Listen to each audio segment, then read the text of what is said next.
حضرت ابن عباس رضی اللہ تعالی عنہ سے روایت ہے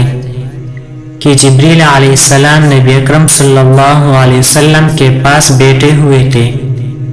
کہ اچانک انہوں نے اوپر ایسی آواز سنی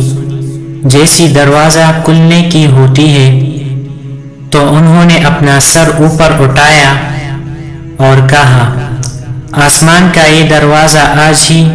کھولا گیا ہے، آج سے پہلے کبھی نہیں کھولا گیا۔ اس سے ایک فرشتہ اترا تو انہوں نے کہا، یہ ایک فرشتہ زمین پر اترا ہے،